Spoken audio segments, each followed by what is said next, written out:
For once it was sunny outside. I hate all the cold rain. I much prefer the gentle showers after a humid day. I guess there's just something different about the rain here. It's not as silky. The rain here falls to the beat of drums, and not fairies waltzing.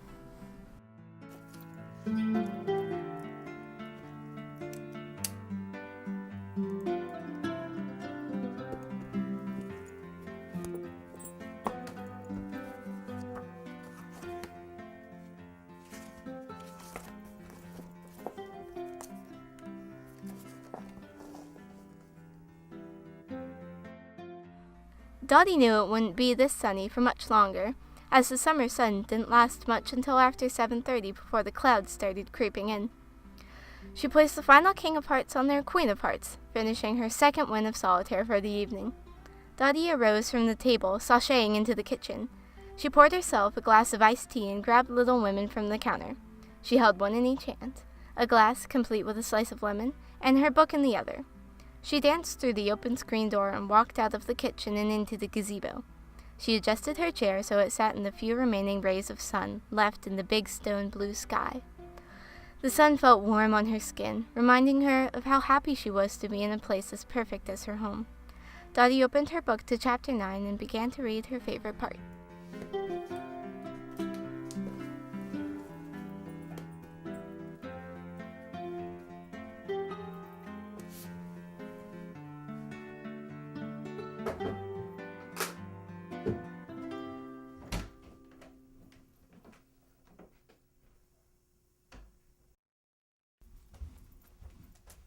Hey Felicity, how are you doing? I'm loving this weather we're having.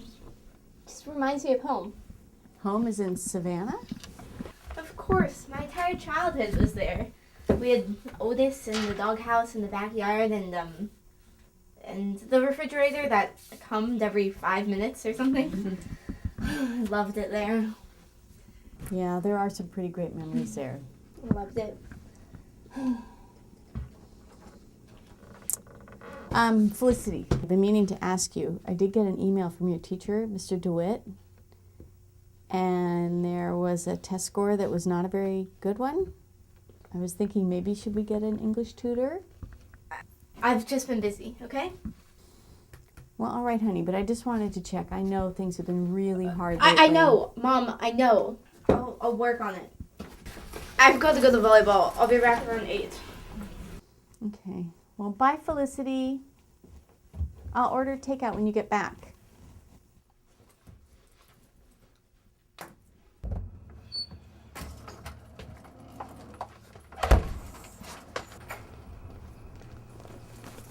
Money is a needful and precious thing, and when used well a noble thing, but I never want you to think it is the first or only prize to strive for.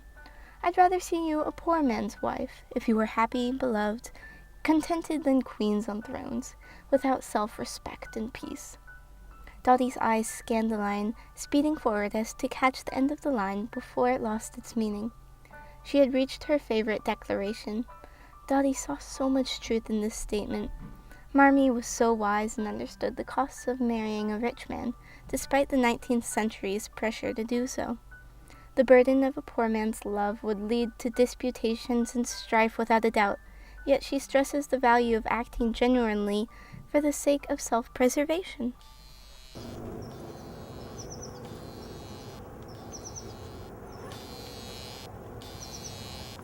Hey, Mom.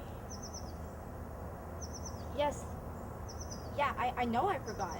I'm sorry. I forgot. Okay. Okay, I will tell him about the tournament. I'm sorry, I just forgot. Ugh. Okay, I will. Promise. Okay, love you too. Bye. Okay, I will. Promise. Okay, love you too. Bye.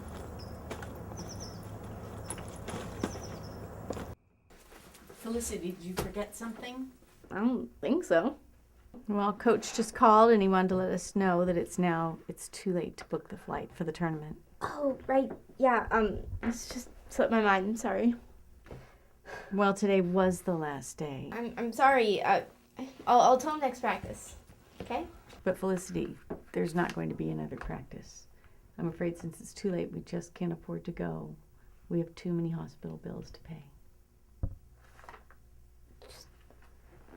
Just leave me alone.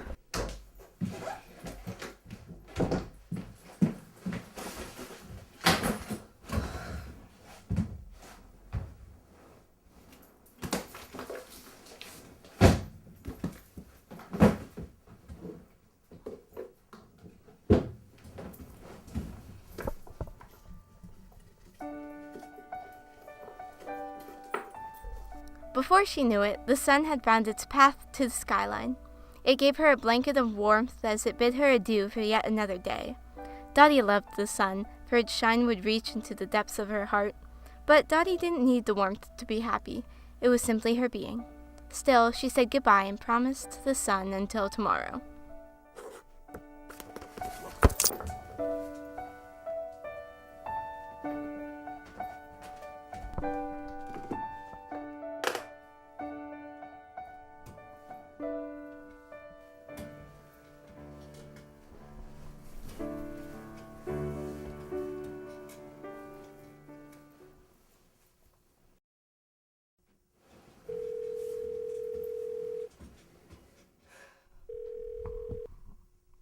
What?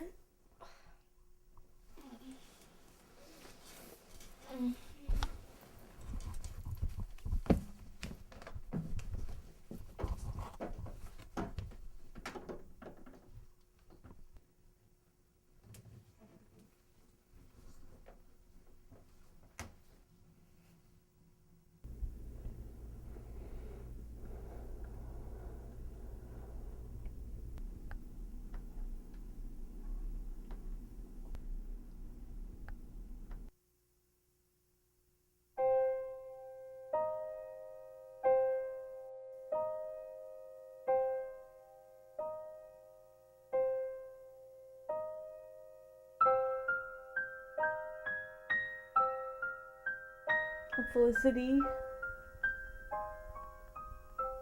I'm so sorry. It's your father.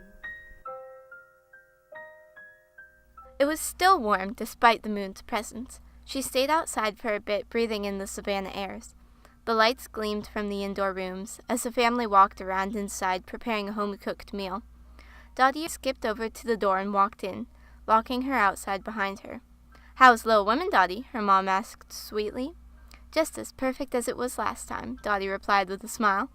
"Are you almost ready for dinner, dear? Sweet potatoes, biscuits, and black-eyed peas with rice tonight," her mom said. "Yes, ma'am."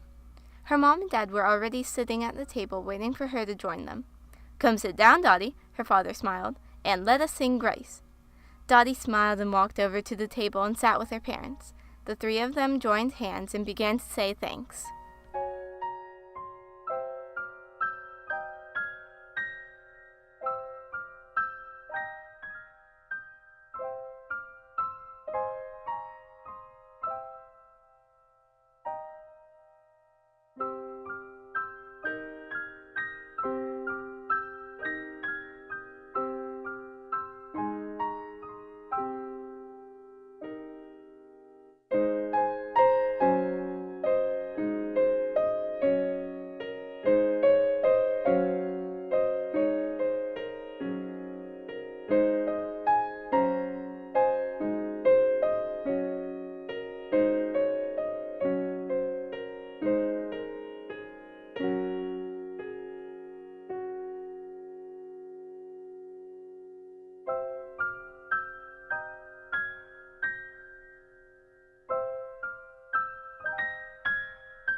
I pulled away from the table and arose, then to tuck in the chair.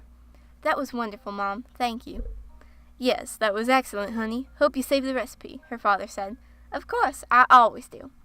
I smiled at my family and thought to myself how lucky I was to be in such a beautiful place for so many years. Mother was the chef with a tender heart, and thank goodness for Father, who is so strong and supportive. I couldn't have been luckier to have a family this perfect.